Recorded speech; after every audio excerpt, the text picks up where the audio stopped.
Hey, welcome to episode number 8. And if you have made it this far, you've been here since episode 1. I just want to thank you. Even if you're new, I want to thank you as well. I'm feeling so dedicated, so devoted at this time like never before. And I want to thank you from my heart for showing up here with me. I promise to continue to perfect this art and this craft, continue to produce content, continue to perfect myself, continue to bring you insights, reflections, and activations. All right, so welcome, Brother Akil. It's so nice to meet you. Likewise. Yes, so this was a bit impromptu, but I was very intrigued to go ahead and book this interview as soon as we could because of where we met, a particular post on Facebook Mhm. um, that has actually been the subject of a lot of controversy and conversation online, which I think is very good discourse, you know, to be having about the topic. But I'm glad you reached out. So if you want to start, so what I know about you is that your name is Brother Akil Parker and that you have an online platform called All This Math. And I believe you are also a math teacher. So that's all I know.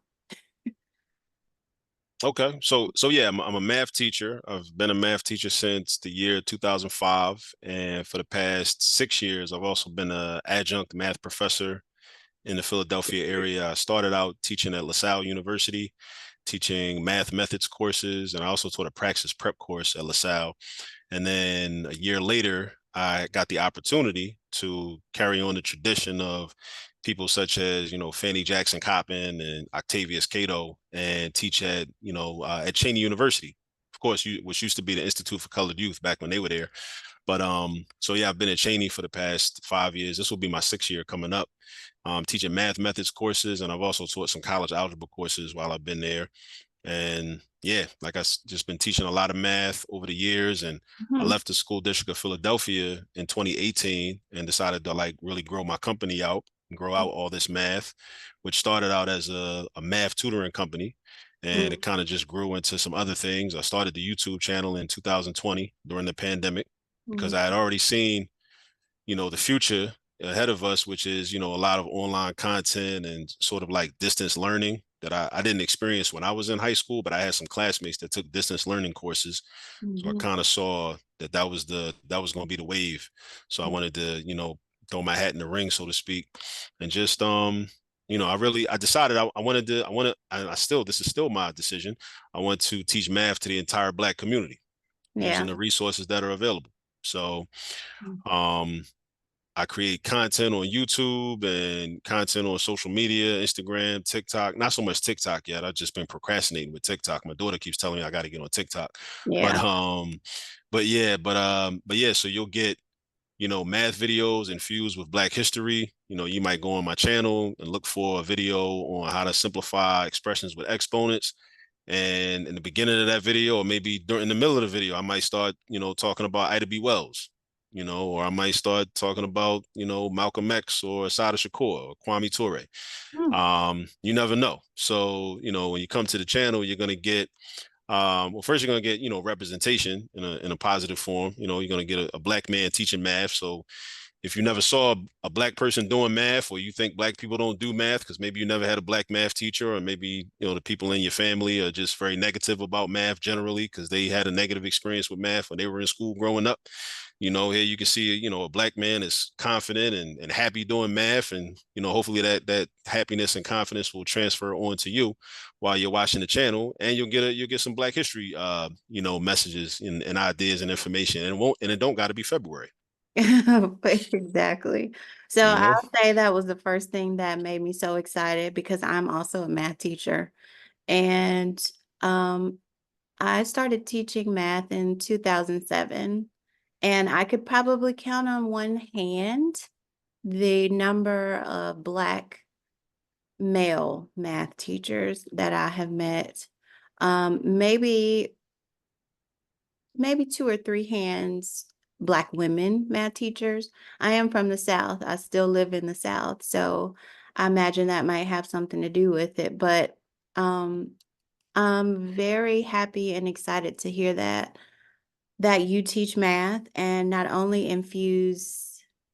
do you teach math, but you infuse Black history, Black lessons, and things into your content, which is new, which is fresh, which is a new take on it. So could you tell us a little bit about the merging of those two things and how you were inspired to create in that way? Well, it really is kind of like an organic outgrowth of the way I structured my classes. Like, when I first started to get my footing, as I became a teacher in 2005, and I'd started doing a lot of reading, and I was studying a lot of books on like African history and African American history, because what I realized when I became a teacher is I came into education because I needed a job, because I had a child on the way, and I was originally a finance major in college, and then after that, I became a bank examiner with the FDIC, and that wasn't a good fit. And they were about to fire me. So I ended up resigning to avoid the termination. But then I needed a job because I had a baby on the way. And people told me that, it's always an opportunity, within schools, to get a job. And I was always pretty strong in math generally, in my K through 12 experience. So I reached out, I ended up doing some substitute work initially in like the spring of 2005. And then I became a full-time teacher that following fall Mm-hmm. at a charter school in South Philly called World Communications Charter.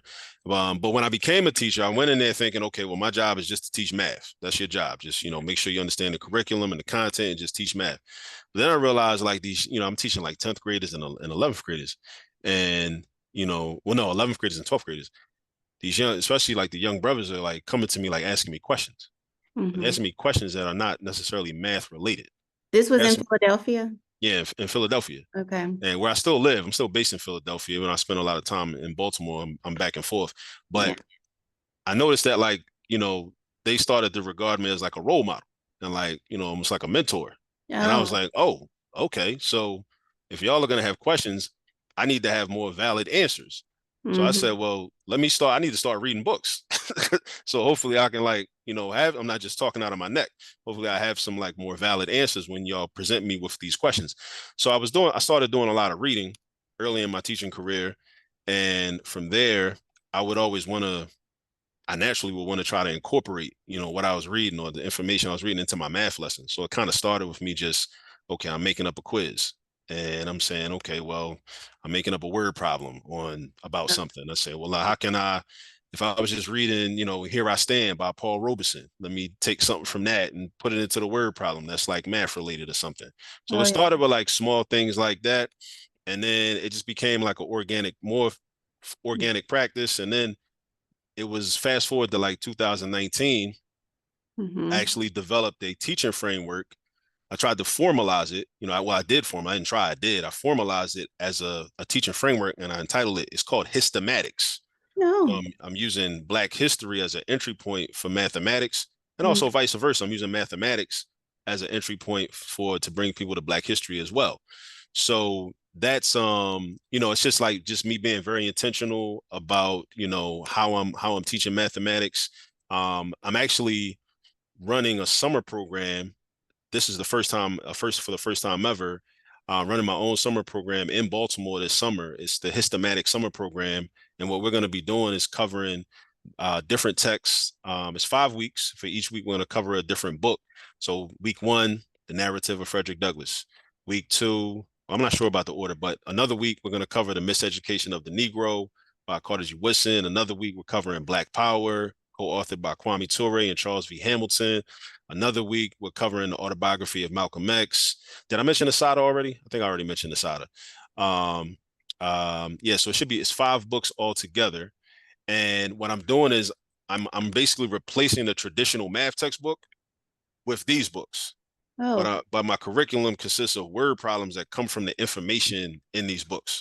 So different Oh. different quantitative data that's in these books, and I'm just creating the word problems based on that. So the students will be able to not only be introduced to the historical text and the information and the experiences of these people, these writers, talking about their own personal experience and also the historical time period that they're documenting, so well. They're also going to practice math at the same time. Oh, And I think that it's going to make the math more meaningful, and they're going to be able to connect the mathematical algorithms and the mathematical processes to like a history lesson. oh They're gonna be wow. able to like remember, like, oh, okay, so yeah, so when we do this, when Malcolm X was was born, it was 1925, and then well, how old was I in 1925? Because I have this concept that I work that I do. I call it what is your negative age? This is something I started doing with my daughter, and this is Mhm. actually, if I could like pivot, this is actually one of the chapters from my book that I Okay. published last year.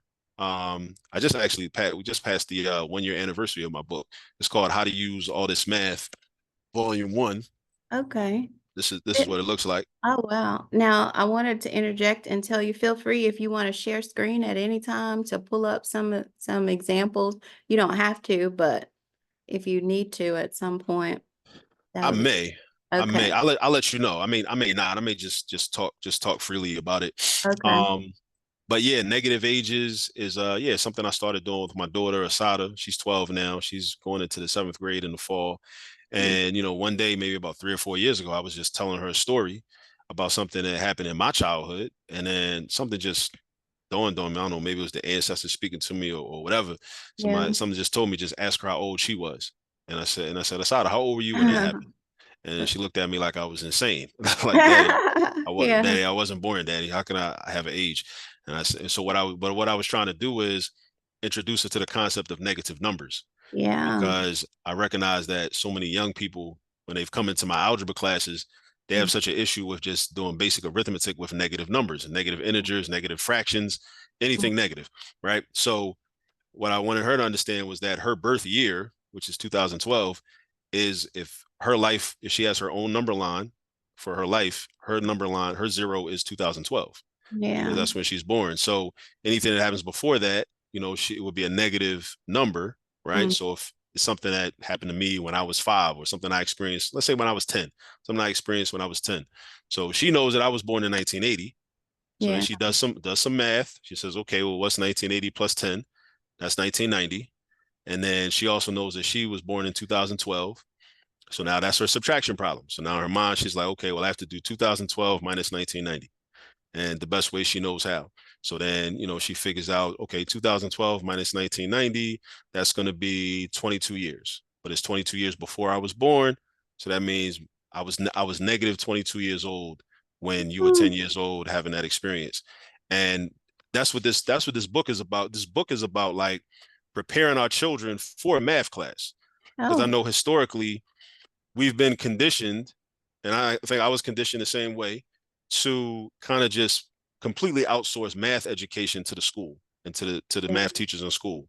And a lot of our students come into math classes lacking the prerequisite skills that they need to be successful in, especially on high school level, is so prevalent on it's of epidemic proportions on a high school level, not being ready for algebra 1, not being ready for geometry, not being ready for pre-algebra if it's 8th grade. Um, and there are a lot of things that we can do in the household, like me as a math teacher, I'm immersed in math. So I see all these examples. So I decided to, and these are things I've done with my own children, so, it's kind of like, um, when you meet the child of a math teacher, people always make the general assumption, oh, you must be great at math if your parent is a math teacher. And my children are pretty good at math because I've been very intentional about teaching them and training them a certain way. But what the book is a way for me to try to level the playing field and share with the community. Like, look, these are the things I've been doing with my own kids. You can do the same things too. I'm laying it out for you. Mm, Like, this is what y'all could do too. So your children will know, if you do these things that I outline in these chapters in volume 1. Volume 2 is coming out the end of the summer. Then your child will know just as much as my children know, mm-hmm. or So, knew at that age.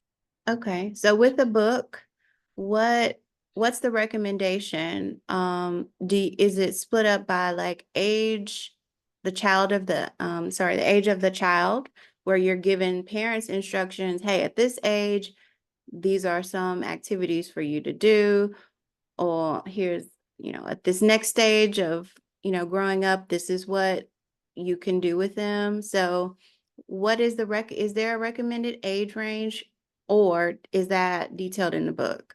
So the age range is pretty wide. I didn't get that specific in the book. What I basically say, because people ask me this a lot when a book was first published. I would say if your child knows how to count, your child knows how to count, then you can try to start, and whatever their age they may be, if they know how to count, start Mhm. introducing some of the concepts. Now, some chapters are at different levels. Some chapters involve some algebra. Like there's I have a chapter on unit conversions, where like children can just practice doing unit conversions every time they go into the kitchen and let's say get a bottle of water, and they look on the label and it says 500 milliliters and in metric system measurement, but also 15.9 fluid ounces in the British imperial system. And then you, as a parent, you can ask your child, well, based on that information, how many ounces would 750 milliliters be? And then I outline in the book, like, okay, how to do the algebra, to set up the equation, set up the proportion, go through a step by step. But of course, different ages of children based on their current skill set Okay. may be more qualified for that. Gotcha. The negative ages chapter, that we already talked about, that might be more appropriate, for somebody that, already knows how to count, has mastered their addition facts, has them memorized, the addition facts, subtraction facts, multiplication table facts, division facts as well. But it's 20 different chapters of 20 different concepts. Mm. Um, there's conversions from Celsius to Fahrenheit, Fahrenheit to Celsius when you're riding in the car. I talk about how years ago on a car that I had, I said, I realized that I could convert from Fahrenheit to Celsius. So I said, oh, that's cool. Let me do that. But then what it did was it gave me an opportunity to like challenge myself to do that mathematical, do that cognitive thing first thing in the morning when I get into the car, because I want to know what the temperature is. Right. So I got to do the formula. Okay. F equals, what is it? 5/9 times C, minus 5/9 times the quantity C minus 32. I forget the formula. I should know. Well, is it 5/9 times, um, C plus 32. Well, F is always more than Fahrenheit is always more than Celsius. So one of those formulas. Um, yeah, so that's one of the chapters. So different things like that. But because what I'm really, my whole goal is just to meet people where they are. Yeah. It's like, well, if you're riding in the car, running errands, these are things you can do. These are Mhm. mathematical opportunities. For the young children, because I took for granted that, all children know their addition facts, know their subtraction facts by heart. Yeah. So until I did some tutoring at a elementary school right here in North Philly, around the corner from my house, and I'm working with third graders, and I'm asking a young brother like, what's 8 plus 3, and he Mhm. can't tell me. He don't know what 8 plus 3 is. He got to think about it and count his fingers, and I'm like, Mm. bro, you got to know this, man. Yeah. So one of my chapters is called license plate games. So I'm Mm. saying, okay, well, when you're riding in the car with your children, tell them put their device down for a minute. I mean, there's stuff we can do on the devices too. It's ways we can meet people where they are with the devices, with the games, with the percentages of the battery life remaining, all of that too. We can do that too. But for this particular activity, yeah, put your device down. Like, look at the license plate of the car in front of us. Look at those digits on the license plate. It might be a 7, a 8, a 5, and a 2. Tell me what 7 plus 8 is. Let's practice. Tell me what 8 plus 5 is. Let's practice. Tell me what 5 plus 2 is. Let's practice. And then you can also subtract those numbers. We can convert those numbers into two-digit numbers. Think of them as two-digit numbers and add those and subtract those. And we can have conversations about like, well, how did you do that? Because there are multiple ways for you to actually do that addition or subtraction. Just like with the multiplication, there are multiple methods. So we can have conversations about that. Like, but just as a way to, because I think about all the different car rides that we take with our children, Yeah. all the different errands that we run, and if we were using those opportunities to be as teachable moments, then it's like all that additional practice that children would be able to get outside Mhm. of school in a relaxed environment. There's no standardized test to worry about when you get out the car, when you get out your mom or your dad's car. There's none of Yeah. that. We're just in a safe space with our parents or uncles or aunts or grandparents or whoever that loves us, and we just practice in math. And then when we go into the school, because the school may not be a safe space, the school may be uncomfortable, the math class may be a little, rugged and, little challenging, but you have that practice that you already got, and you Yeah. bring that in there with you, as opposed to coming in without having had that practice, you know.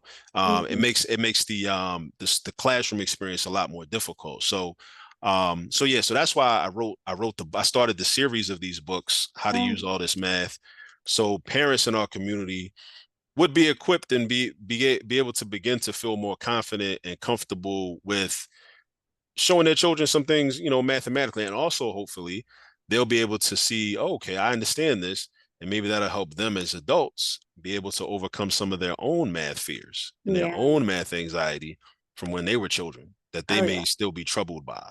Yeah. So it's meant to like really help the whole family, and if we Mhm. help the family, then we help the community. And we, Absolutely. so that's Absolutely. that's what it's meant to do. Yeah. So that's support as a parent. As a teacher, though, I'm Mhm. curious these topics and these sort of teaching strategies that you have, negative age or unit conversions. How successful has this been in the classroom? So I'm not sure. I don't have any data on like how many teachers have actually used this in their classrooms. I've had conversations with people like when I first published the book that were teachers and they told me they were interested in it, told me they were going to purchase it and that they did purchase it, but I haven't followed up with any of them to find out like specifically, how it has worked. I've But got in more your feed. classroom, in your teaching setting. So these are just some. Well, so in the past year, the past couple of years, I've been working with some homeschool collectives Oh, and some online schools, and these are some of the things I interject, as okay. a supplement to the curriculum that I'm working with, whether it's like SAT prep, even with the older students, because we're doing algebra. With a lot of the SAT prep, and there's some algebra concepts in here. So, or with the younger students, with just dealing with, pre-algebra and like, fundamentals of math when we're dealing with fractions and what have you. So it's Okay. been, So you're not teaching in a school right now. I think that's where I thought yeah, you. no, not a traditional Oh, classroom. No, okay. I see. no, I see. All nah, right. nah. The closest to that is me teaching at Cheney University. I'm Okay. teaching, math on a college level.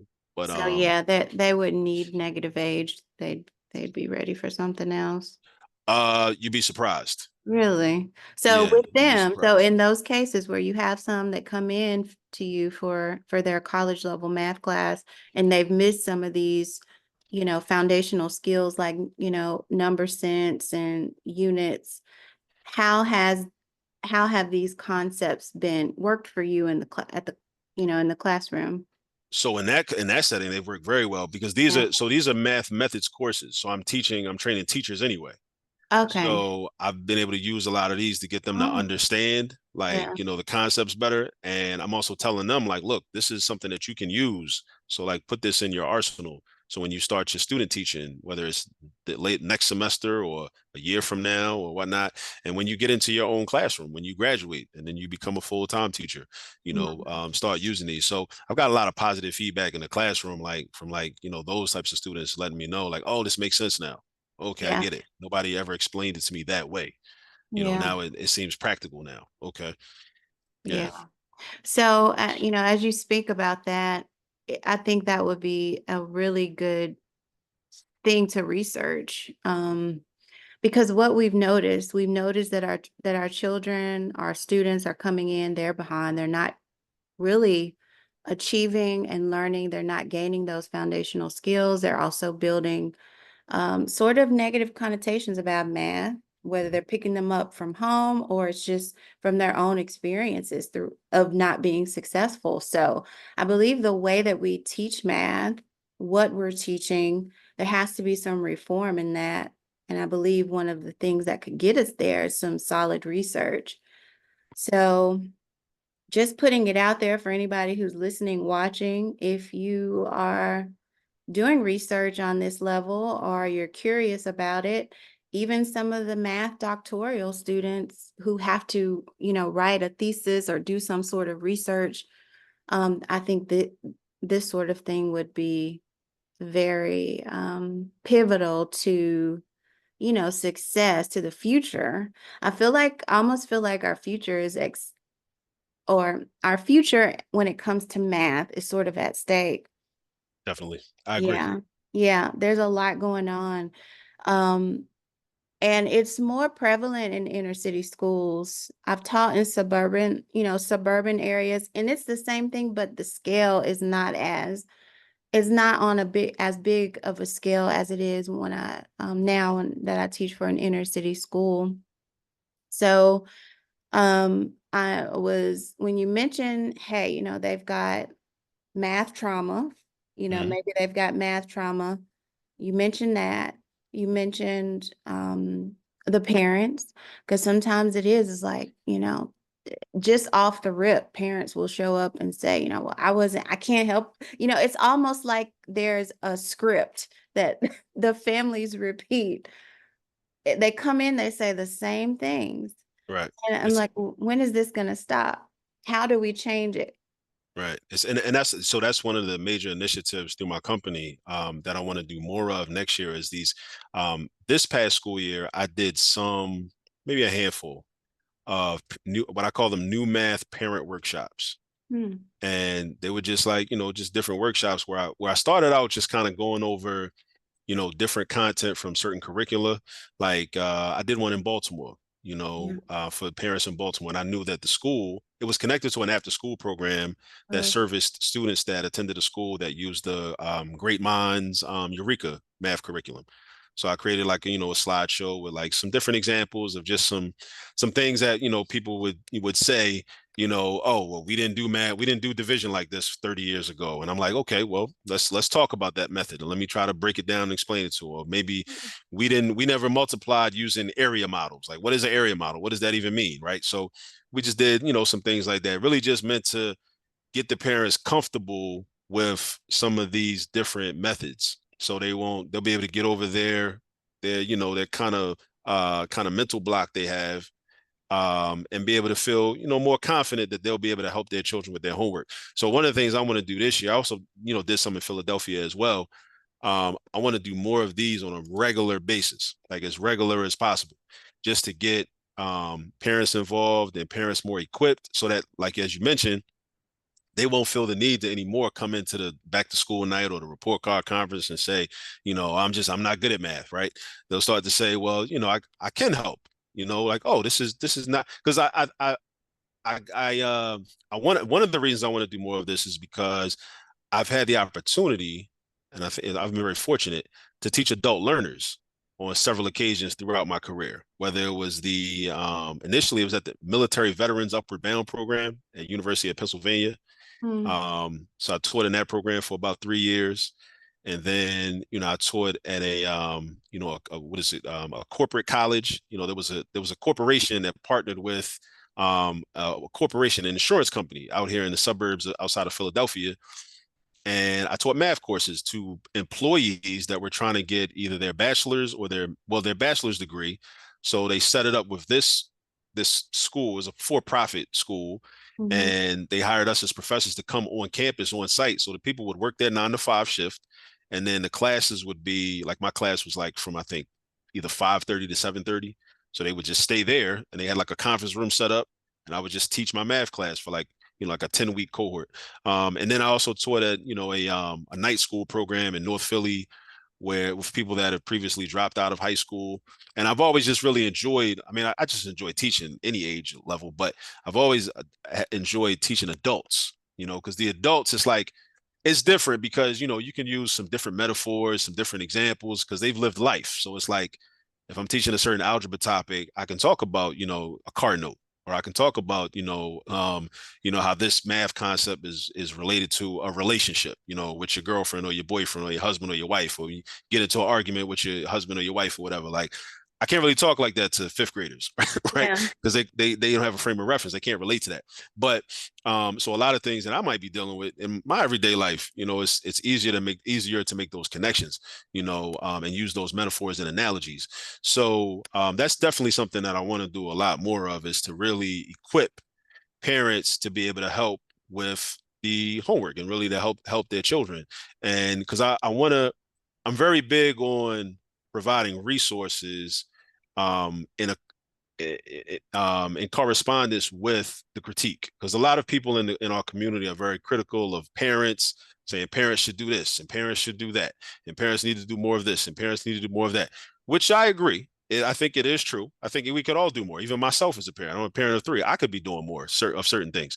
But a lot of times it's left at just that. It's like just the critique and nothing else. There's no resources, there's no programming, there's no like, okay, I recognize that. A lot of parents in our community, their children are doing poorly in math. And then I wonder, okay, well, are they able to help their children with their math homework?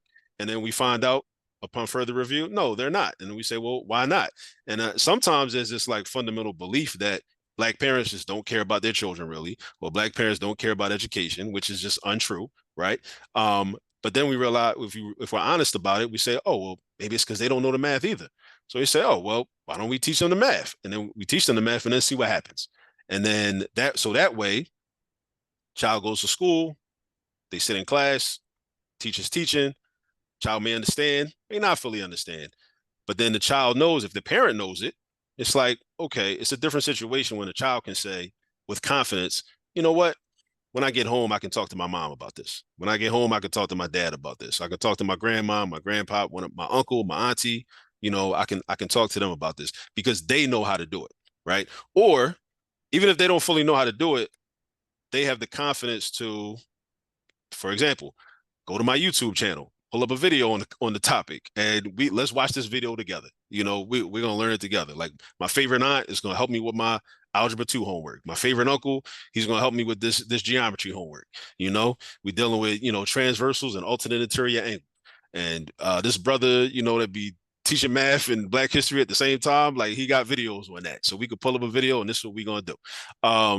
But I think that comes from, having that type of programming available where we have, the conversation, which is meant to make, adults more comfortable with math, so that they can help, the young people in their lives, you Mm. know.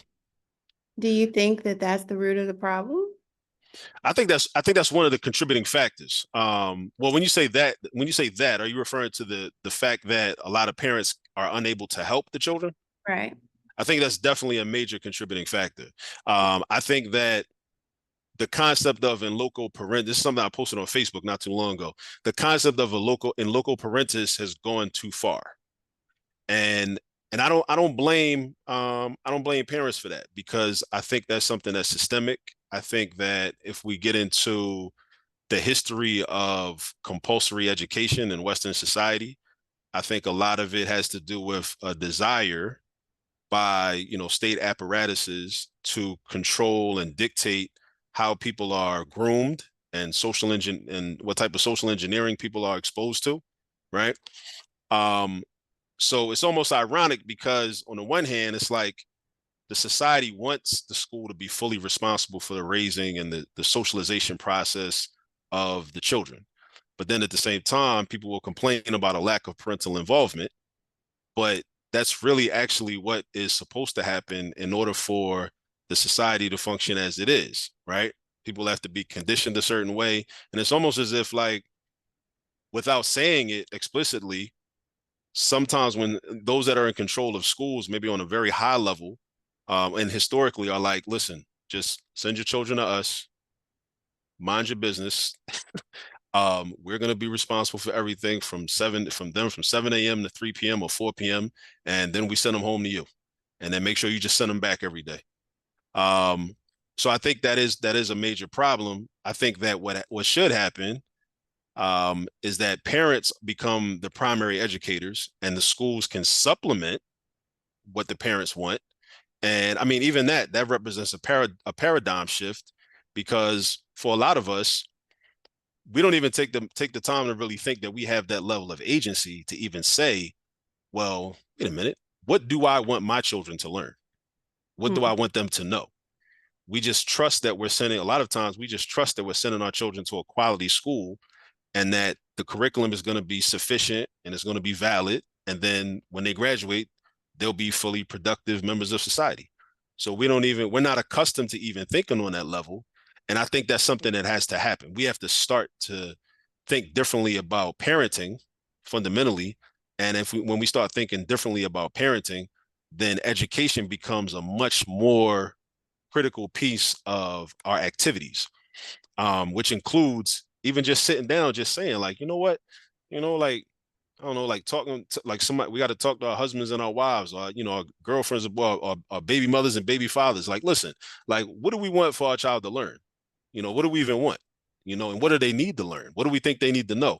What do we think they're gonna need? Like, if you got a kindergartner right now, what are they gonna need to know in 20 years Yeah. to be successful and to be competitive? In this society, with the way that society looks right now, and the direction is going in. So these are all things. So to your question, I think that is a major contributing factor. Not only the lack of parental involvement, but I think it's more so parents being ill-equipped to be involved sufficiently. And I think there's actual, like, a lot of work that has to be done by those that can do the work to really educate parents about, okay, look, this is what you can do, this is what you should do, this is how it can be done, so that we can change overall as a community just how we view that responsibility, and how we view parental involvement, even, and parent engagement, you know. Yeah, exactly. I think on a large scale, there's been a loss of the sense of responsibility. Mhm.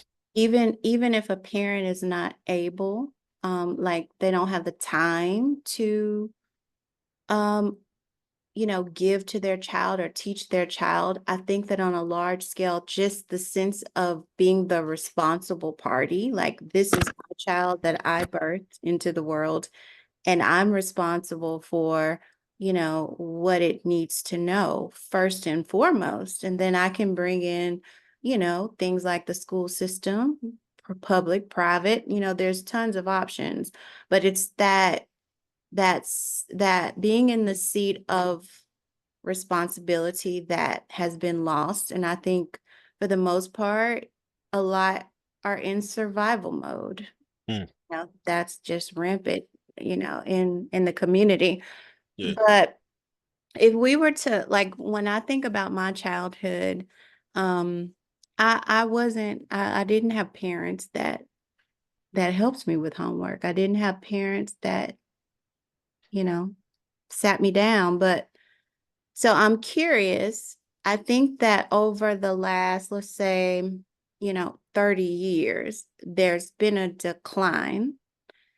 Um, and I think that there's more to it than we know that there's more to it than just the parent's role. I Hmm. think, exposure, um, society, television programming, because like when me and you were growing up, we were sitting in front of the TV, maybe watching Sesame Street or whatever, was on Yeah. PBS. And so the programming was more educational. And that's kind of why we were probably steered or went in a particular direction at a very young age. Um, I love things like, is it Gracie's House or something like that? It's a new little cartoon. Yeah, I think my niece and nephew, they're twins. I think they're almost two. I think they watch Yeah. that. I think they enjoy that a Yeah. lot. Yeah. So I'm happy to see that things like that are being created. Um, and again, this is something I feel like, wow, if we could get some folks, and maybe there is some research out there, somewhere there probably is. I just need to look for it. Um, but I guess I'm very much interested in, like root causes and yeah, pulling things out at the root. And I'm happy to, have met you and to hear and learn about all of these fabulous things that you put out into the community for parents, for teachers, um, and for students. And so I want to go back to how you're providing and assisting teachers. Hmm.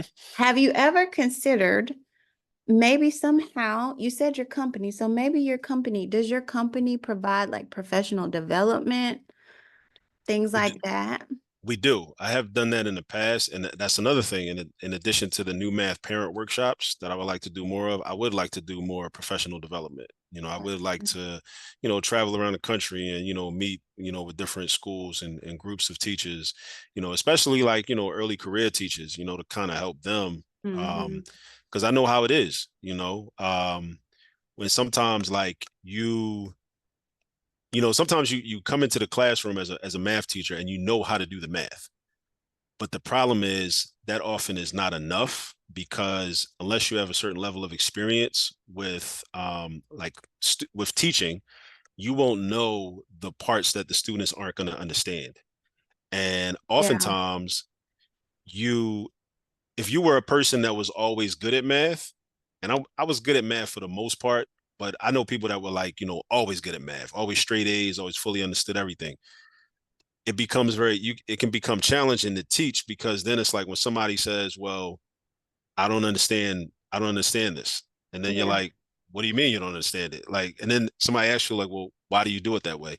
And then you're like, I don't know. Why do I do it that way? I've just always done it that way. And it just, the first time somebody ever taught it to me, it just made sense and it clicked. And I just have always done it that way, Mhm. But but a lot of the conventions in math, there are, bona fide reasons like why this works. And a lot of it has to do with number sense and, relationships between, different numbers and quantities. But if you don't know that, then you can't really explain it. And Yeah. then if you don't have a strong foundation in arithmetic, then when you're teaching that algebra one class, you may not be able to make it make sense for certain students, you know. And oftentimes the textbook that you may be given or using may not do as good of a job with even breaking things down.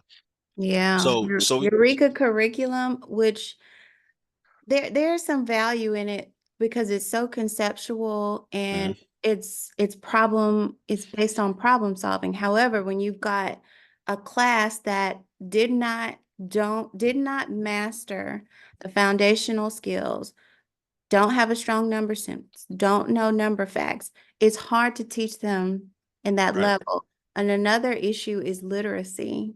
A lot of right. our students just simply their reading comprehension skills are not there. And so then you put that into account with all the new vocabulary that's introduced on the secondary level, it becomes very challenging for students. But I just wanted to interject that. Yeah. So I mean, so yeah, to your question, I definitely am interested in doing more professional development. I've done a couple of PDs in the past couple of years. Okay. But I like to do more. I've done some teacher coaching, which Hmm. I would like to do more of. Yeah. Yeah, because what I didn't realize is a lot of that kind of it comes out in my video content because by me teaching math methods courses for the past 6 years, that has like how that is it's greatly influenced my teaching style Hmm. because in the past prior to that I would just teach, okay, this is how you do the problem.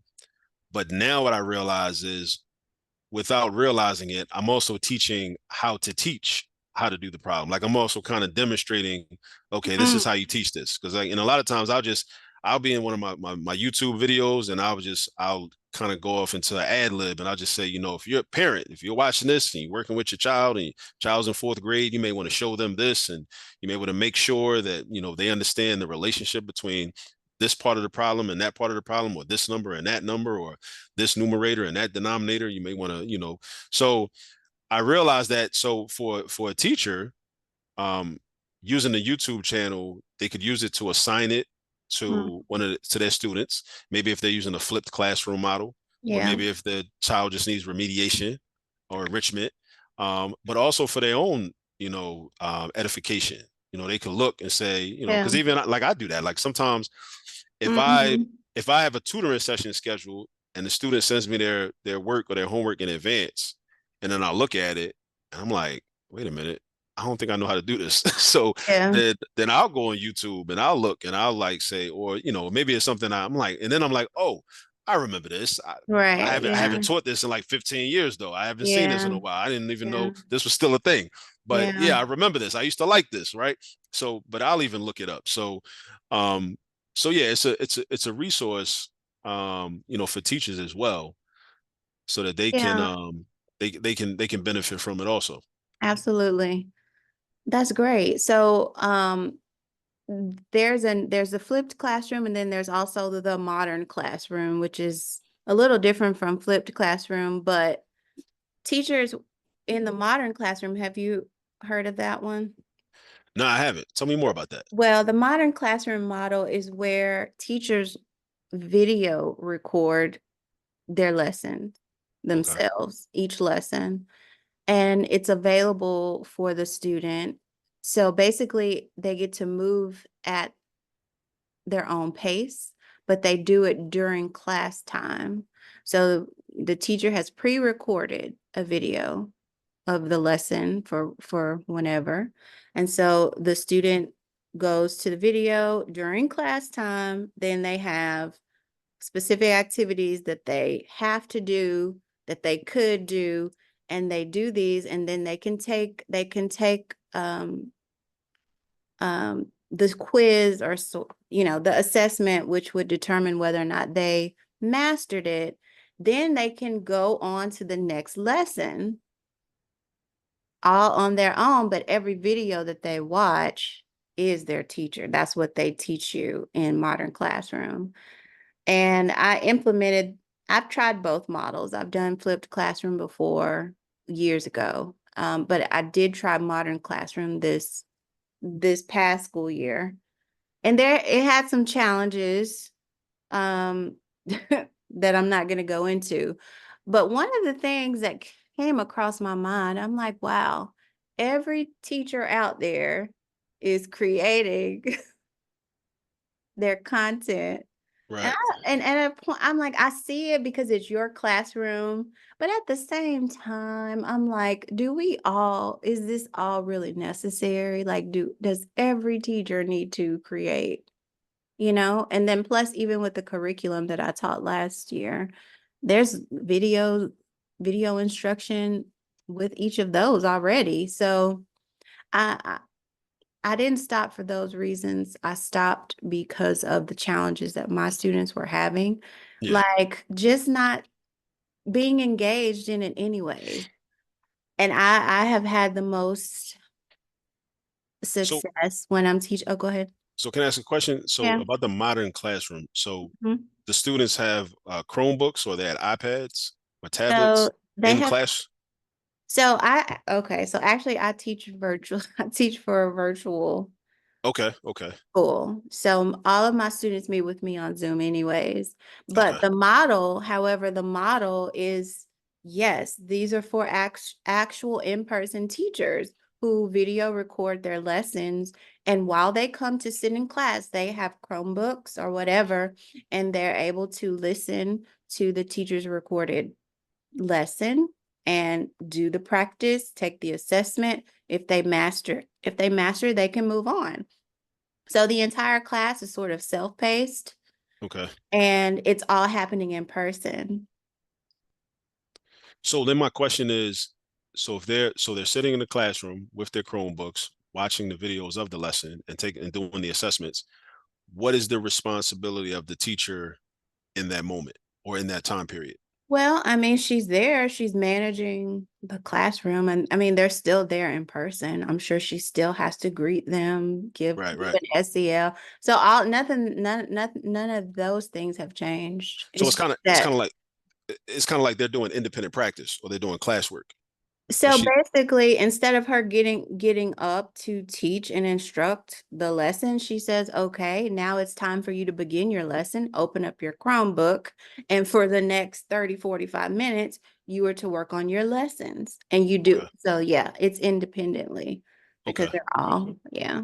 Now, if the students have a question, they're like, "Well, I don't really understand like this part of your lesson."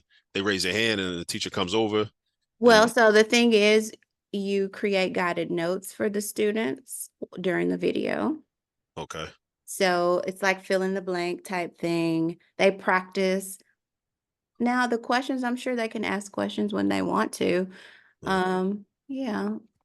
But just as far as how instruction is delivered, it's delivered in that capacity.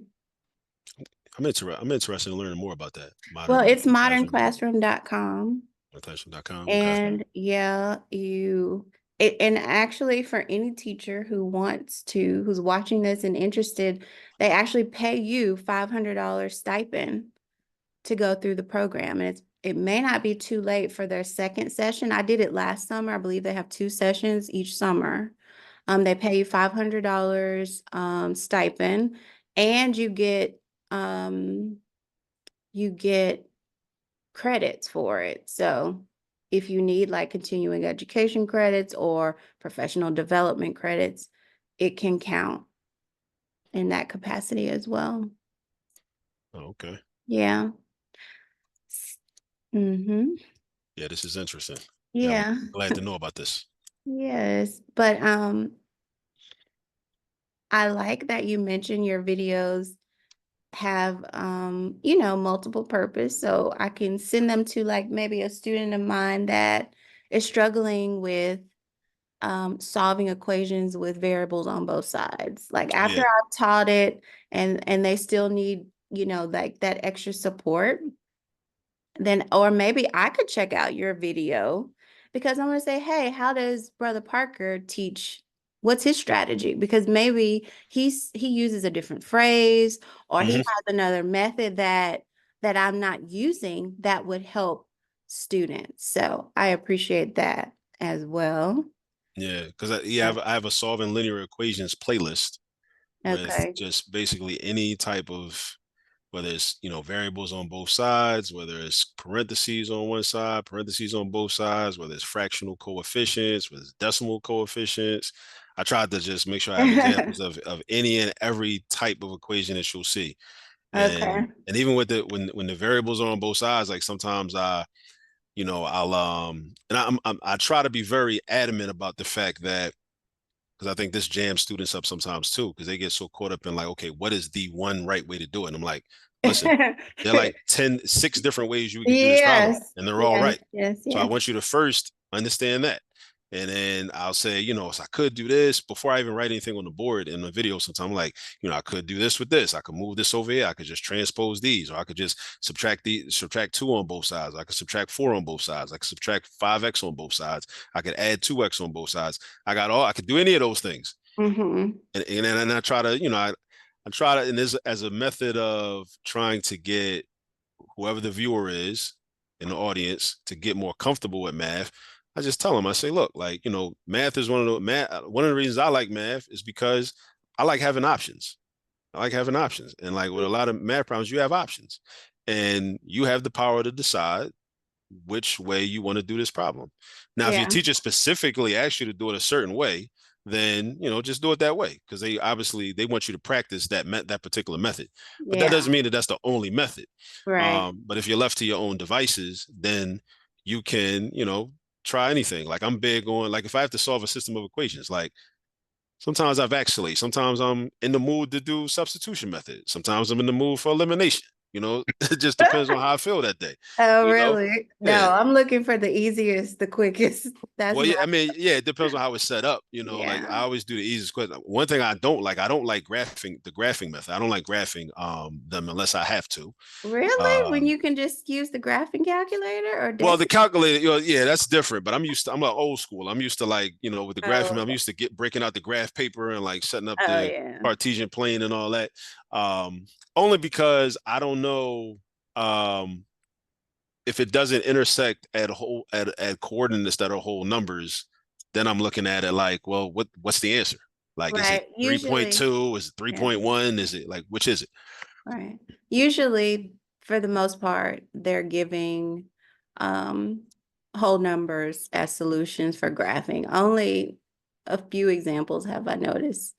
Unless the equations have coefficients that are fractions or decimals, and you can pretty much expect whole number solutions. Yeah, yeah. Yeah, because especially at least in algebra one, like they're not taking it that far. Um, And that, so that in terms of a narrative, providing the narrative during the video instruction, I also try to tell students that, like, listen, like, just because your answer is not a whole number doesn't mean you're wrong. Like Yeah, sometimes your correct answer is going to be a fraction. It's going to be a yeah. decimal. It's You got to do okay. the flip side. But wait a Right. minute. Yeah, but you should always check your work too. That's something I didn't do early in my career, Yeah. but now I'm very big on, like, whenever you solve an equation, go back and check your work Oh, as yeah. and I think that's also a life skill, because Hmm.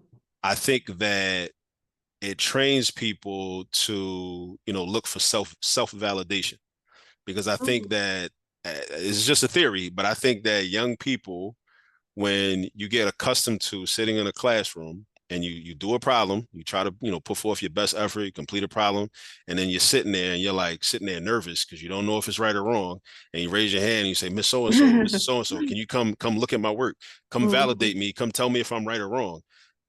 That type of Yeah. conditioning, I think, can be a problem. Mhm. Not that we should never seek validation from another human being, but I think that we should also feel comfortable saying, well, I did this problem from start to finish, and now I can check my work, and now I can verify whether I'm right or wrong. And if I'm right, cool, I checked my work, and I can verify that this is correct, or something's not adding up, which is also cool, because now I know I need to go back and find my mistake, hunt down my mistake, and figure out, or maybe I made a mistake while I was checking it, and actually the work is correct, but my check is wrong.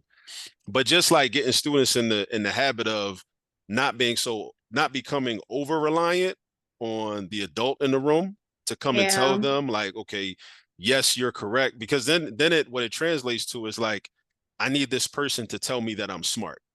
Yeah. And if I get it wrong, then I'm gonna feel like, oh, I'm not smart, or I'm not good at math. Like, I want you to get Yeah. into the habit of self-validating yourself, just knowing, okay, well, yeah, and even if you did it wrong, it doesn't mean you're not smart. It just means you made a mistake. Hmm. But you find your mistake, you look for it, you say, oh, I see what happened. I forgot the negative sign. I didn't write the Hmm. negative sign when I was supposed to. That's what messed everything up after that step. Yeah. So yeah, That's an important thing. I'm glad you brought that up. A lot of that is happening in classrooms. Also, students afraid to share because they have the wrong answer. And that's something that I don't know. I'm still trying to figure out how to train that out of my students. Like, don't be afraid of the wrong answer, but yeah, they will just sit quiet. They'd rather, and then after someone finally says the right answer, they'll be say, "Oh, I had that, but I was scared," or right, "Oh, right, right, I didn't want to be wrong." So I don't know. exactly, That's something I'm gonna. Anybody watching this, if you have any, strategy for that, I don't know. Maybe next year I'll give participation points for students who share when they got, or I don't know, like an extra participation point when they share, even though it's wrong, because there's value in error analysis. definitely. Definitely. Yeah. And some students just suffer in silence. I hate to see students suffer in silence. I was tutoring a young brother last week, and as I'm tutoring him, there were just like so many just fundamental things within this problem that he just didn't understand. And I'm like, I'm fine with like helping him through all of it, but Can I had to take a go ahead. I sorry, just a minute. Let me actually hold on. Yeah. Okay, so we're back, and I'm sorry I had to cut you off in the middle of that, but Hey, it's all good. Things happen. Yeah, so I asked him, like, in class, do you ask questions, and do you I can tell you don't understand this, and this was material from your class. So do you ask questions in class? And he's honest with me. He says, no, I don't ask questions in class. And I'm like, why not? He was like, well, I don't like to ask questions in class. And mm-hmm. then I said, well, is it because, well, then I asked him, well, why don't you? And he was like, well, I don't know. I don't really know. And I said, well, is it because you feel embarrassed? You don't want to, get laughed at? He was like, yeah, I don't want people to know. I don't want to feel like I'm holding up the class or anything. And I'm like, bro, like, listen, you gotta, like, this is one of those situations again in life where you have to choose your heart, because it may be hard to deal with the potential for being laughed at by your peers. And even sometimes some teachers are very like unsympathetic. Some teachers are like, can be mean, like, what do you like, because they get frustrated, at the fact that you don't understand something, which really oftentimes is just a reflection of their own inability to communicate a lesson effectively. But it's like, you're gonna like that's hard to deal with, right? A teacher being like, unkind to you, your classmates being unkind and laughing at you or ridiculing you because you don't understand something that they do. But it's also hard to just not understand because there's so many negative consequences with just sitting in class and just not understanding because then you end up failing the class. And I had to tell them straightforward, like, listen, bro, like you're gonna fail. Like if you sit in class and you sit like you're in high school, you're in ninth grade, you were taking algebra one this year. If you continue this next year, because the thing about I want you to understand, the thing about math classes is they're very cumulative. You can't just like say, okay, well, algebra one, that's done. Now we're going to geometry, fresh start. Nope, Yeah. nope. Because if you don't know the algebra, you're not gonna be able to solve the problems in geometry. Yeah. Because Yeah. in every geometry problem, just about you get to a point where after you set up the equation from using the theories and the understanding the relationships between the angles and the lengths and this and that and the sides, now you're doing algebra. You're just solving an equation. So all the stuff that you didn't ask questions about last year, now you got to know how to do. You can't Mm-hmm. escape it. You can't run from it. It's not like going from, you know, okay, I took world history in ninth grade.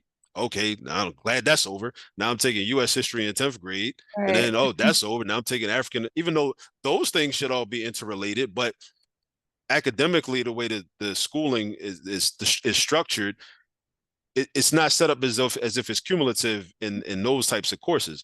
But math is like you got you can't escape it. You gotta learn Yeah. it. Their foundation has to be strong, you Yeah. know. So yeah, I was just telling them like it's gonna be hard either way. So you might as well just get used to like if you can deal with being laughed at or the teacher being mean to you or getting angry with you for asking a question where he feels like he or she might feel like, well, I just said that. Why weren't you paying attention? Like if you can deal with that, then you're going like basically you're gonna have to deal with that. Because the alternative is you're not gonna ask questions, and when you don't ask questions, you're just gonna fail. Yeah. And you don't want to fail. Yeah. It's an epidemic. I've noticed since I started teaching, there's been a dramatic decline in students asking questions. They just don't ask questions. Like I may get one or two questions and then everybody will go practice, and then, the ones that don't do well, I'm like, well, why didn't you ask? There is something going on. Yeah, There's yeah. something going on with it. Um, there's a lot. So, there's one other topic that I want to discuss as, we've been on for almost an hour. So one of the biggest arguments I get from my students are, we're not going to use this in real life. I love it. I'm so glad you bring this up. We're So not glad you going bring this to. up. So I know I have something that I say, but I'm curious what your take is on this notion and this thought that seems to be embedded not only within our students' brains, but I'm going to say within parents' minds as well, because Mhm. I have witnessed parents really being like giving their student a pass for their math grade. Like, it's okay, just show up every day, but it's okay that you're not doing well in math because it's math. Right. Is what I'm starting to see, so what's your take on that? It's just well, for one, it's just a very prevailing and popular propaganda. Is just like this, these narratives that like black parents don't care about education, black parents don't care about their children, all these types of things. It's just something that just gets repeated and it gets in the mainstream popular culture conversational loop, and then people just latch on to it. This whole I'm never going to use this anyway. My first question, well, let me say this. Early in my career, that question used to frustrate me a lot Mm-hmm. because the main reason was because I didn't feel like I had very adequate responses to it. Like back around Mm-hmm. 2005, 2006, I didn't have very adequate responses. Now today I got a lot of responses. Like I'm like, if you say that to me, I'm like, how much time you got? like, like, you know, but I also understand that there are different answers for different people.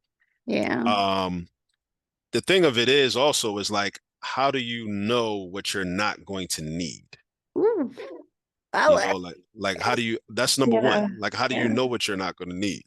Until you find yourself in a situation where you need it, Oh, and I'm and you taking don't that have it. one. And you don't have it. Like really, Yeah. like how do you know that what you're not going to need? Yeah. Um, there are police officers that are armed and will go a whole career and be retire after 40 years and have never shot their gun. Yeah. Did they need their gun? Maybe they needed it because they were in situations where they needed to, somebody didn't try something because they had it, but still, they never shot their gun. But they would Yeah. never say, well, nah, I didn't need that gun. Right. Yeah. For 40, I didn't need to carry that gun because of the nature of the work that they're doing. Um, Another thing is one of my things, the things I like to drive home is the concept of like definition wise, like what is math? And I think Mhm. that's a fundamental issue. People think of math as just random abstract equations and variables and Mhm. that have no connection to everyday life already. So when they say, well, this I don't think this is connected to my everyday life.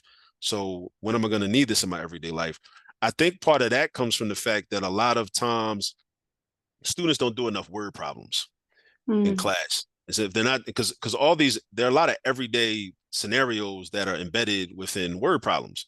And whether it's in algebra 1, algebra 2, geometry, pre-calc, statistics, calculus, elementary school math, middle school math, so if we were doing more of those, then we would be able to better understand, when I can use this. And even if those particular problems that you see in class are not relevant to the things that you care about, it's kind of I liken it to going to the store and buying a picture frame, right? You go to the store, you buy the picture frame, it's got a stock photo in it.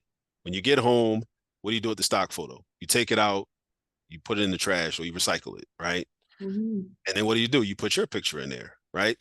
It's the same framework. So even if you're in class learning how to do a specific concept and it doesn't, and the word problem that you're using in class doesn't apply to something you care about, you can still take that method and apply it to something you care about. So if you care about Mhm. music, you can apply it to music. If you care about doing hair, you can apply it to that. If you want to be a makeup artist, you can apply it to that.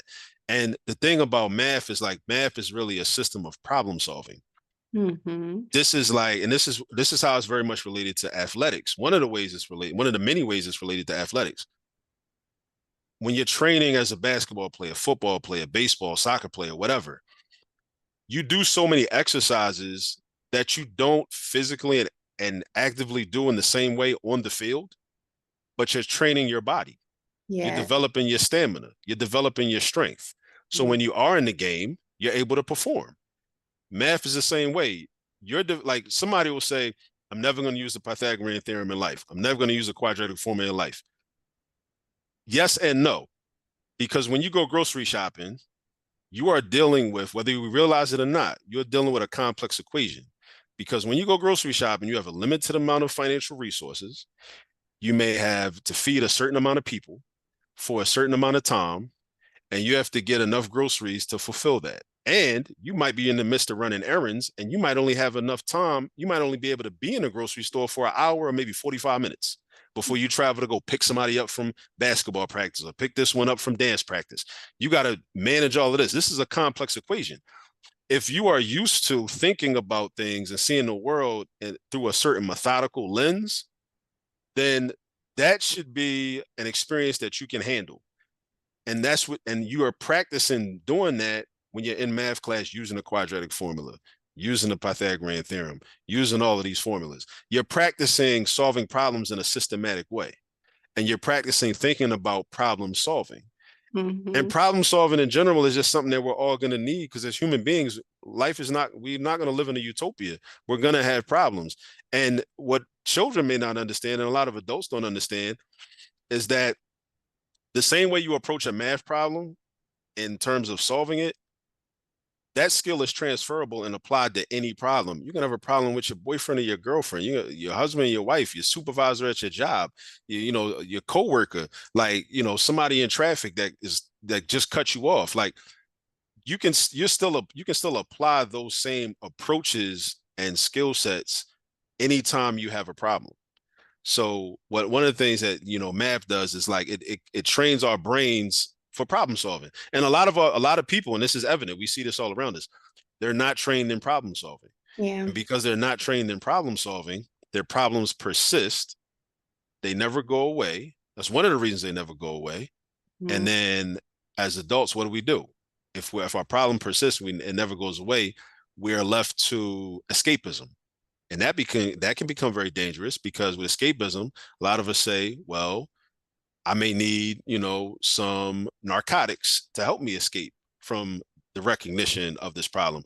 I may need alcohol and excessive amounts of alcohol to escape from the recognition of this problem, all because I don't know how to solve the problem because I never learned how to solve problems. So what math class really is it's problem solving class. You learn how to solve problems. Now, yeah, we're using equations, we're using, geometry or, geometric theorems and proofs and everything. And even proofs, I'm glad I brought that up. Proofs are really you showing how to make a coherent argument. And we, Yes. and we, that's just like, Logical. and people like to argue all the time. Like, and sometimes, and I think oftentimes people, in the absence of knowing how to form coherent and logical arguments, people have to default to, well, this, I feel like this. So because I feel like this, that's just how it is. It's like, nah, feelings have value and they're important, but facts are not feelings. Feelings Oh are yeah. not facts. Oh yeah. But with geometry, it's like, okay, we start with this information. Let's prove this piece of information. Now, how do we get there? Right? Oh yeah. We go through Yeah. a systematic process Yeah. to arrive at a conclusion. Instead of just saying, and we see this on social media all the time. Like we look at these arguments, these positions people take. It's like, okay, this is ludicrous what you're saying right now. Yes. So many fallacies. Yeah, exactly. Like what you're saying, like this does not add up at all. This does not check. Yeah.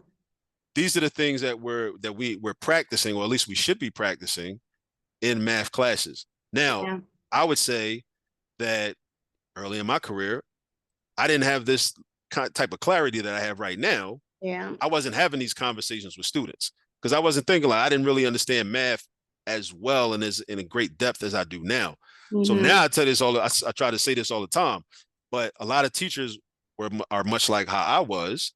They Mm-hmm. didn't have that level of understanding. They don't have that level of understanding of math in order to be able to have these conversations. I Yeah. think these conversations are very important because then students can start to say, and they might not get it because they're children. They're children, they're teenagers, and their frontal lobes aren't fully developed, so they might not, even really care. Um, but even that question, when am I going to use this? A lot of it is it's often a question that is rooted in emotion because they're frustrated with their inability to perform in that moment and in that space. So they may not even be in that moment, they may not even be able to receive a very valid answer that might be very relevant to them because they're it's kind of like oftentimes that question is like it's asked out of anger and frustration and embarrassment.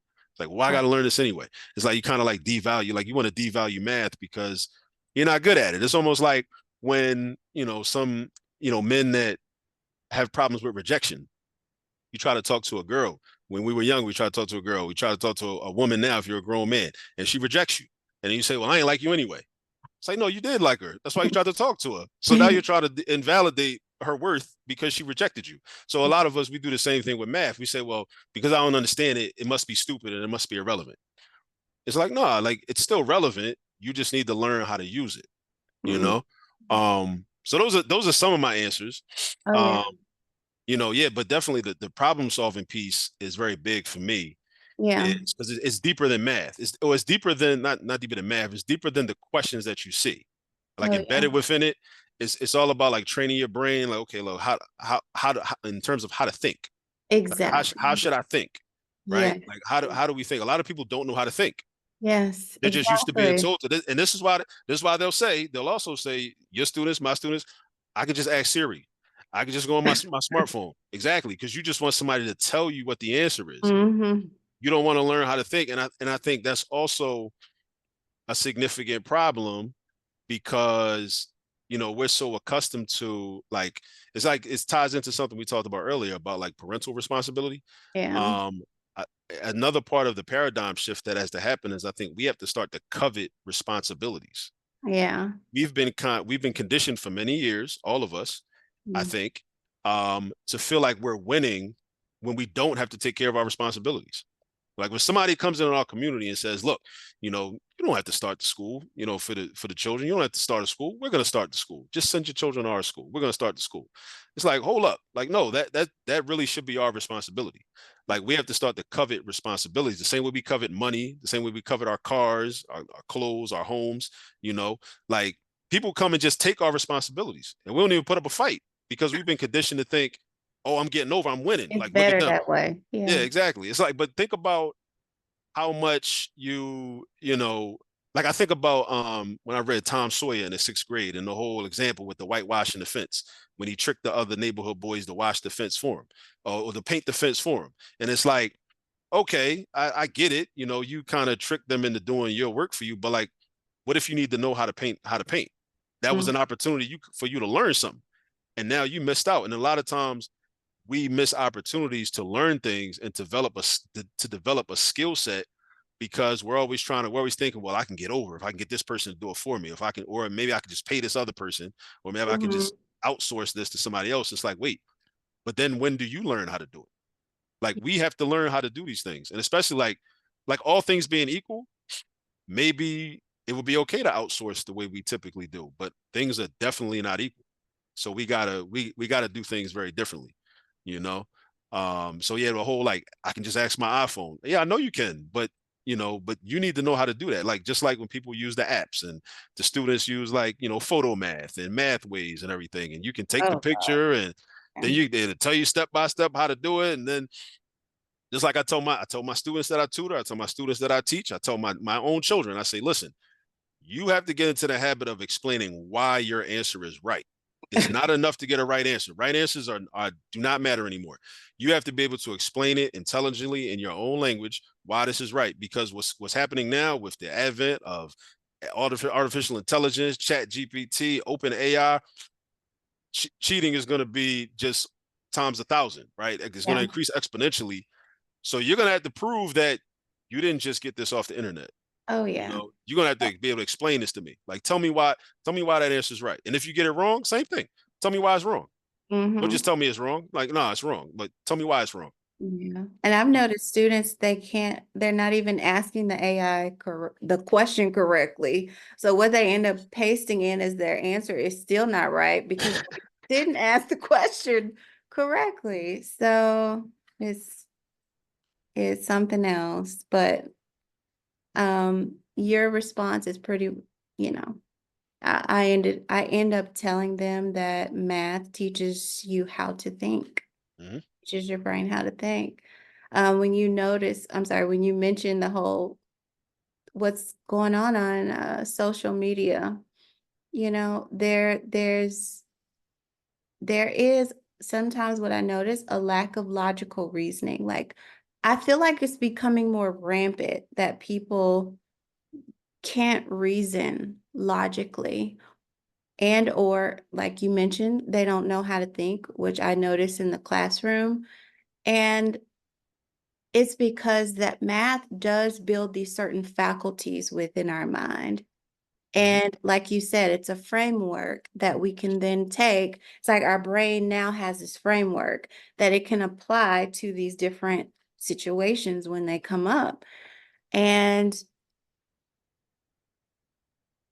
I connect this to a lot of different things, the whole left brain, right brain, but we definitely need both.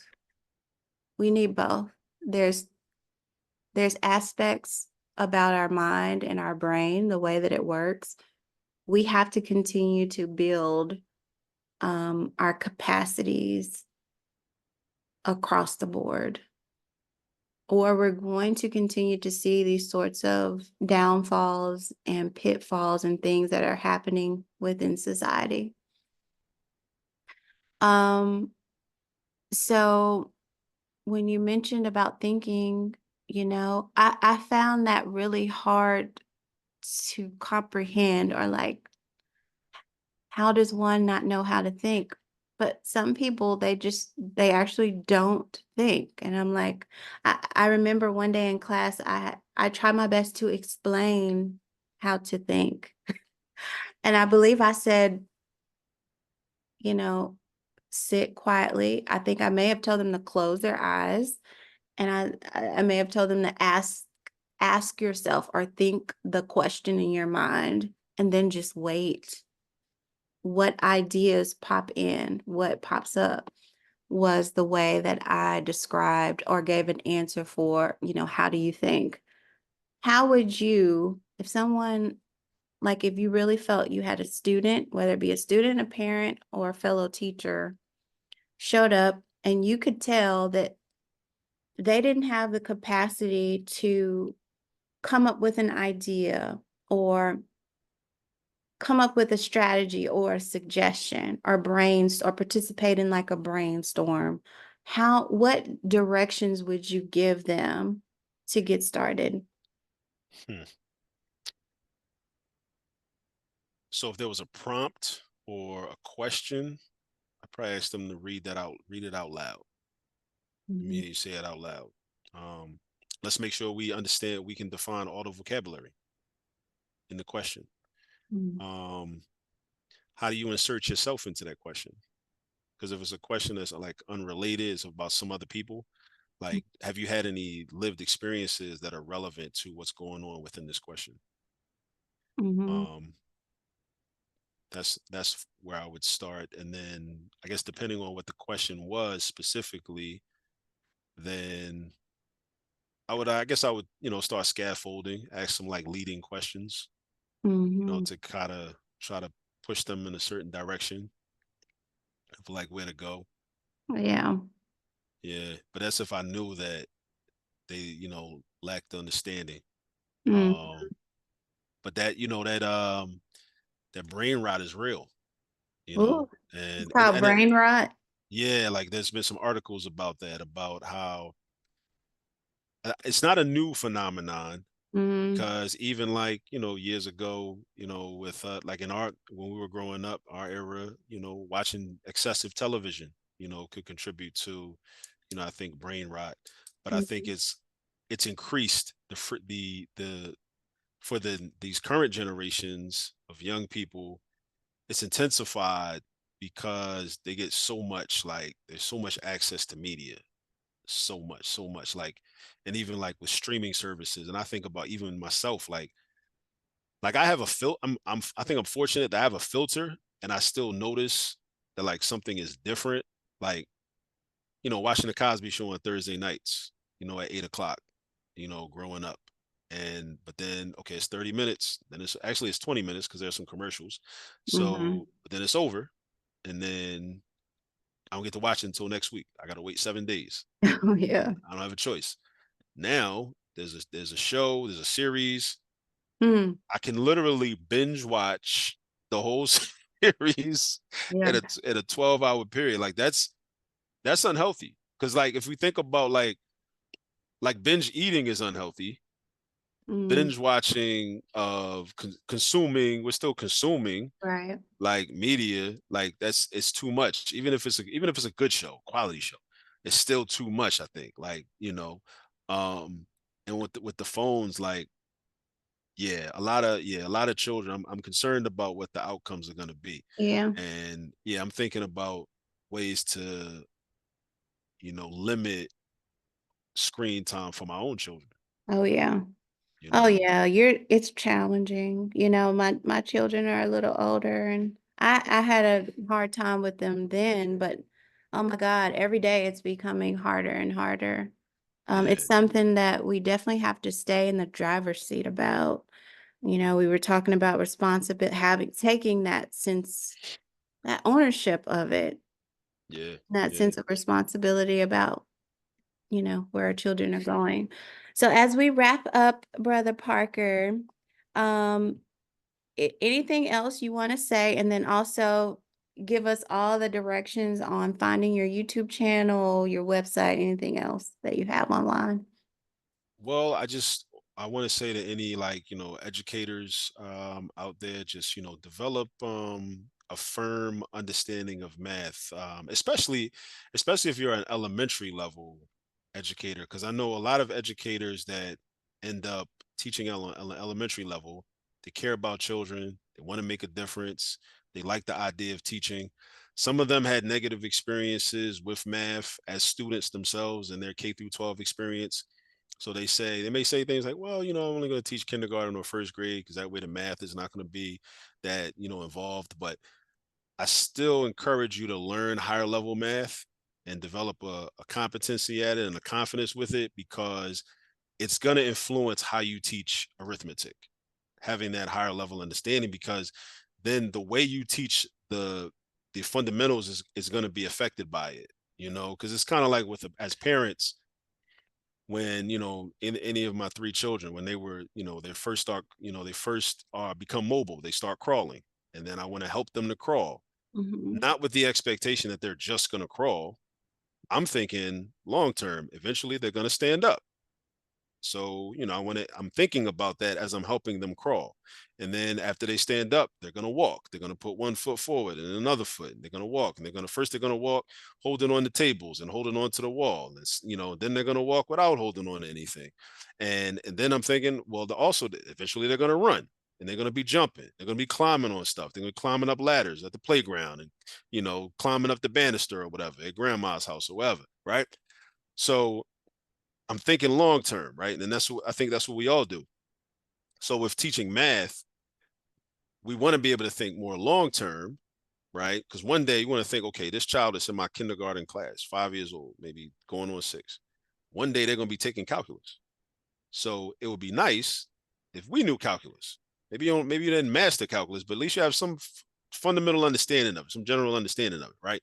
Understanding of calculus or pre-calculus, because it's going to positively affect how you teach your curriculum on the kindergarten level, the first grade level, even with the number bonds, because you'll see how, oh, okay, well, when we're doing number bonds, that's relevant to in algebra when they're going to do this thing in 7 years from now, or however long from now, right? So I encourage you all to do that as teachers. Parents, um, become attempt to similarly become involved in your child's mathematics education, but what a lot of times that just requires you to learn the math that you didn't learn when you were young, you know and you might understand it better now. There are a lot of things that I didn't fully understand, when I was in school, that I understand better now, when I became a teacher and I had to teach it because I was just older, you know so Mhm. yeah, learn the math, and then and stop please stop telling your children that they're not going to need it. Please stop telling them that I say be honest with them if you are not very strong at math, but the way you say it is important, because you can tell your child that you were never strong in math in a certain way that makes them feel like they don't need to be strong in math either. Right. Or you could say it in a way that makes them feel like you want them to be better than you, right? Mhm. But one way to show them, the importance of math is for you to learn the math that you never learned, and let them see that, let them see you really attempting to learn it. And, just, so that way you can help them with some homework, no matter how old they are, what grade they're in. Because a lot of people kind of hit like a ceiling in terms of homework help, like a homework help ceiling. And I have this ambitious goal, and this is one of the functions and the purposes of my YouTube channel. I would like for parents to comfortably be able to help their children with math homework as long as their child is living under their roof. So if you got a 12th grader that's taking a calculus, I want you to be able to help your 12th grade child, 17, 18 years old, with calculus homework, right? Mhm. But resources are required. Again, a lot of people just would throw something out there, like the lofty goal out there like that, and say, all right, y'all go do that. Like, I believe in providing a resource to accompany a suggestion. So that's what I want my YouTube channel to be able to be used for eventually. Okay. I'm kind of light on calculus content right now. I'm not really heavy as I could be, but I will be adding more and more as time goes on. But definitely on YouTube, all this math. So go to YouTube and go to all this math. Please subscribe, like, share, put it in your group chats, tell your family about it. Have your children watch some videos over the summer. You watch some videos over the summer. They're gonna learn some math. They're gonna, learn about, Black history. They might learn about some HBCUs. I have a lot of different HBCU paraphernalia. I'm a graduate of Morgan State undergrad. I also have a degree, a master's degree from Lincoln University, and I teach at Cheney. So I'm very much in support of HBCUs. HBCUs have supported me a lot throughout my life. Before attending Morgan State, I attended Morehouse College for my freshman year before transferring. I got a little homesick, so I ended up Mhm. transferring to Morgan and matriculating there.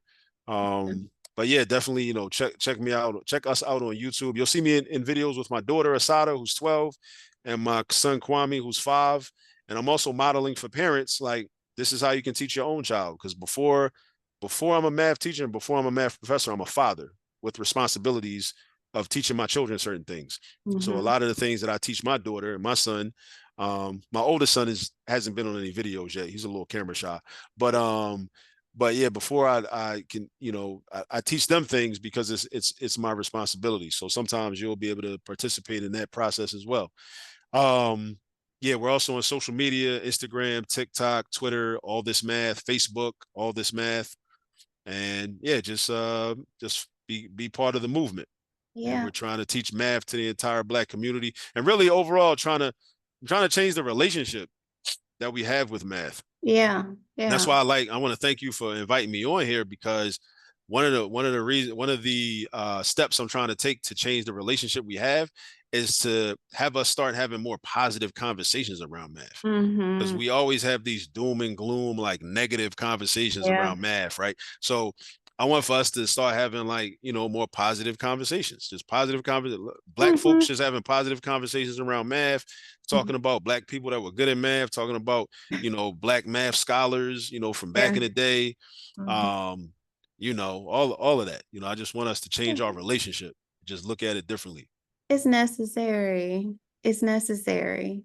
Um, for my listeners, you know, I usually come from more of a spiritual angle, but now that you said that, it's opened up some things. But the word mathematics actually comes from my aunt, Mhm. and my aunt is connected to Ma'ah, which is basically the basis of mother in almost every language. So there's a lot to be explored there. And actually, that's a part of my interest and what I will be talking about. But I do believe there's a connection between, several things, and these are the types of things that I would like to explore and share my thoughts and ideas with others. So I'm so happy that you came on today as well for many reasons, because I just always get so excited when I meet someone that really genuinely enjoys math. Mhm. Like, it makes me excited. And you have so many resources for the entire family, basically for the entire family. Yeah, and this is How to use available. all this math. Right, volume 1, and this is available on Amazon. So you can either just type in how to use all this math, or just type in my full name, Akil Parker. Mhm. You see the cartoon graphic on the front. That's supposed to be me, and that's my daughter Asada right there. So yeah, because she's featured in a lot of the video content with me. So that's what we did. Awesome. But as you mentioned, if I could say real quickly, Mhm. you mentioned the fact that I enjoy math, and I really do. But what I realize is I didn't always love math. It was kind of like just a kind of a means to an end when I was younger. It wasn't probably until like maybe 6 or 7 years ago when I started to develop a love for it from studying Common Core because I had to teach the math methods courses. And Mhm. when that happened, I started to see the conceptual foundation of math. When I was younger growing up, I was very excellent at memorizing algorithms and processes and just like memorizing the steps and just getting to the answer. So I saw a parallel in my mind between math and video games. I love playing video games and I liked math because math to me was like a video game. It's like once you give me the formula, I can get the answer. Once you give me the formula, give me the steps, I can get to the answer. And I Yeah. just wanted to get the right answer. But if you were to ask me when I was in elementary school, middle school, even high school, why does that make sense? Why does that work? I couldn't tell you. For most problems, I couldn't tell you. But more recently, since I started to learn the concepts behind. And this, and for parents that are listening to this that may be uncomfortable or unhappy with the as the so-called new math, that's one of the benefits of the so-called new math. Is what it does is it explains for your child or for anybody why those methods we learned growing up. Like I learned long division. I liked long division. The standard multiplication algorithm. I learned that too, right? As we all did. Adding numbers by carrying the one. Subtracting numbers where you have to borrow. I learned all of that. But what the different methods do is it shows, okay, well, why does that method work? Or why does it make sense? Or what is it derived from? And I think that's a really beautiful thing because once you know the concept behind why an algorithm works or why a formula works, then you can actually figure out other shortcuts on your own because you start to understand the relationship between the numbers better. So once I started to see like, wow, like this is pretty cool actually. Like now that I really understand it. And that's why I think a lot of students, children would develop a love for math if they understand it conceptually. Because if you just kind of give it to them like, this is the formula, just take the formula, just use it, it's like you're not really getting to know it. It's kind of like we have better relationships with people when we really get to know them, Mm. right? If Oh we yeah. just kind of have these like superficial, like, you know, relationships or interactions with people, you don't really get to know them. So it's like, we're associates. And maybe that's fine. Maybe that's fine. But when you really get to know somebody, then you may develop a friendship with them, you know? So I think I look at kind of math the same way. Like I really Hmm. like math now because I understand it conceptually. I understand why it works. I understand why the numbers end up, why this ends up happening every time you do a problem like this, or every time you do a problem like that. So that's how I've been able to develop a love for math. Yes. Yeah. And that's my affirmation. I wish that everyone would be open to an experience like that and they would get there. All right. Thank you, Brother Parker, so much for being here. Thank you for all that you're doing. I'm sure you're not going to stop, but We're just getting started. just getting started. Yeah. Yeah. Awesome sauce. All right. Hopefully we'll have you back. I do want to talk about Terrance Howard. Yeah, we could do that. We could do that. Okay. Yeah, I have real. If I could say something briefly about that, like a lot of people were sending me some clips from him a few months ago. Mm-hmm. So I remember he was on a podcast and he was talking about one times one equaling two. And my thing is like, well, kind of like how I responded in the Facebook post. It's like, well, based on the rules of multiplication that are accepted by us, like um, he would be wrong based on that. But I'm like, I'm trying to be open minded. I'm like, well, if he's coming up with a different system of looking at numbers, then that's something different, But Yeah. within this system, it doesn't check based on the rules of this system. And Right. then when he did the longer interview on Joe Rogan for like 3 hours, he was saying a lot of things about physics and whatnot. And I don't like I'm the type of person I don't like, even if I disagree, I don't like to get into like ad hominem attacks and and I don't know that man, so I don't want to call him an idiot. I don't want to start calling them names, but I'm like, I haven't studied physics that deeply, so I can't I can't refute what he's saying because I don't Mhm. know enough about that area. I know enough about math to say, well, the definition of multiplication that he's using doesn't check with the definition that we use. So I can challenge that, um, which is cool. I don't think there's anything wrong with, with challenging things. But I kind of was a little intrigued by the stuff he was saying about physics. But then, then because I don't know as much about physics. So, but then some other people that, are more well versed in physics, they were discrediting what he was saying. And I was like, okay. But I just always want for there to be what is it? Like a science. Like I think everything should be held up to scrutiny, and I don't think anything should be just dismissed as, well, he's saying something different, and so he's Right. automatically an idiot, which is what a lot of people I saw a lot of people doing that, and I don't like that either, Yeah. because I'm like, I'm like, no, if you want to challenge the the um the accepted way of doing things, like come on, let's have a conversation, Right. because once Yeah. you just write it off and say, well, he's an idiot, I'm like, then we rob ourselves of the opportunity to even, see if he might he might have a point, you Yeah. know. I Yeah. think with the math, I don't think he did, but and then some other things he said about the square root of two, and because I started thinking about domain restrictions and how we make allowances for that. The fact that what he was pointing out seems like it shouldn't happen, but like, and I think Neil deGrasse Tyson also said a similar thing in his brief commentary about his commentary video about Terrance Howard's paper and whatnot.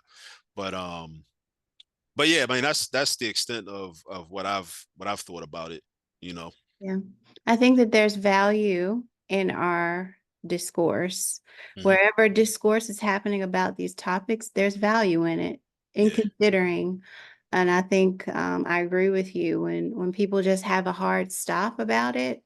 I think that that is restricting the, like you said, the possibility. But if you think about how our brains work, when they're thinking, they're neurons firing across synapses, or synapses cross firing across neurons. So our brain already has a set. When we learn something new, we're actually building new synapses and neurons. That's the process of learning. So whenever anyone puts forth a new idea, this happens in the classroom every time. Learning happens over time. Learning is a curve. It does not happen in an instant. So every time we have a hard no and stop to a brand new idea, we're literally limiting the growth of our minds and our brains. So even if we don't disagree, even if Terrance Howard is wrong and talking, it's crap, the fact, I feel like, that he's presenting the information is valuable, because now we get to all stand back and critically think about mathematics, Yeah. numbers, Yeah. physics, the periodic table, gravity, you Yeah. know, curves and lines. And the critical thinking is valuable. So Yeah. And that's it's how I feel about it. and there's so many other things in popular culture that really, you know, do not serve us properly that we would have been talking about. And I'm just like, I'd rather be talking about a math theory, like somebody challenging the theories Exactly. of math, like black people talking about the theories of math. Instead of P. Diddy and his crap. Exactly. I'd rather us be Or talking whatever about that. else is going on. You know what Yeah, I mean? yeah, So, let's change the discourse. Let's change the exactly, level of discourse. Let's do that. exactly, exactly. So, I am interested in getting into some specifics with math and concepts, um, and maybe even starting with the one times one being two, because I am reading this book, and I did cite a quote from the book, um, but just getting into some specifics about stuff, you know? Yeah, yeah. All right, we'll see. Well, thank you so much.